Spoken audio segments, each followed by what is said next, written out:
One day in 1965, while driving to Acapulco for a vacation with his family, Colombian journalist Gabriel Garcia Marquez abruptly turned his car around, asked his wife to take care of the family's finances for the coming months, and returned home. The beginning of a new book had suddenly come to him. Many years later, as he faced the firing squad, Colonel Aureliano Buendia was to remember that distant afternoon when his father took him to discover ice. Over the next 18 months, those words would blossom into 100 Years of Solitude, a novel that would go on to bring Latin American literature to the forefront of the global imagination, earning Garcia Marquez the 1982 Nobel Prize for Literature. What makes 100 Years of Solitude so remarkable? The novel chronicles the fortunes and misfortunes of the Buendia family over 7 generations. With its lush, detailed sentences, large cast of characters,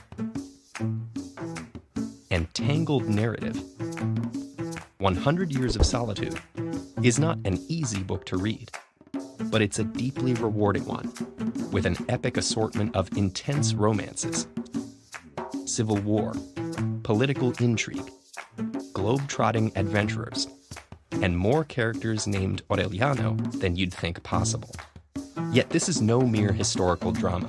100 Years of Solitude is one of the most famous examples of a literary genre known as magical realism. Here, supernatural events or abilities are described in a realistic and matter-of-fact tone, while the real events of human life and history reveal themselves to be full of fantastical absurdity. Surreal phenomena within the fictional village of Macondo intertwine seamlessly with events taking place in the real country of Colombia. The settlement begins in a mythical state of isolation, but is gradually exposed to the outside world, facing multiple calamities along the way.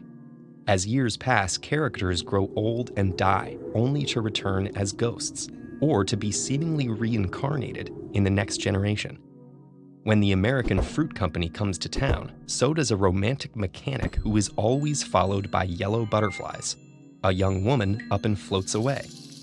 Although the novel moves forward through subsequent generations, time moves in an almost cyclical manner. Many characters have similar names and features to their forebears, whose mistakes they often repeat. Strange prophecies and visits from mysterious gypsies give way to the skirmishes and firing squads of repeated civil wars.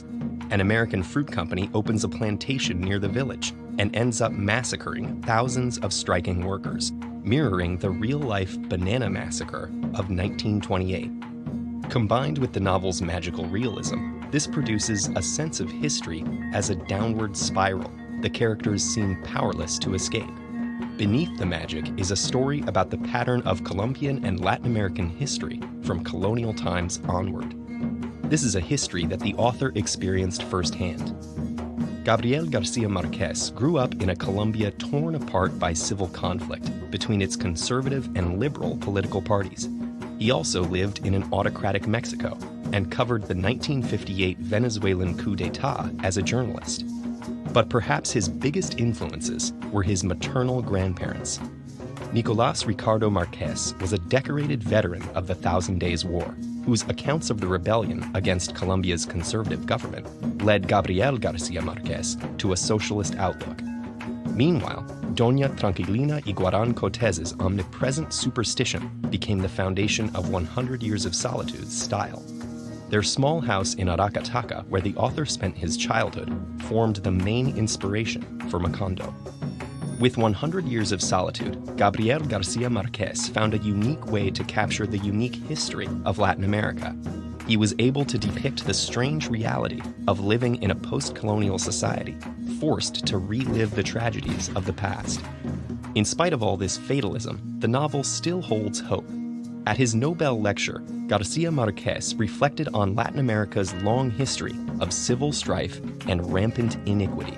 Yet he ended the speech by affirming the possibility of building a better world, to quote, "where no one will be able to decide for others how they die, where love will prove true and happiness be possible."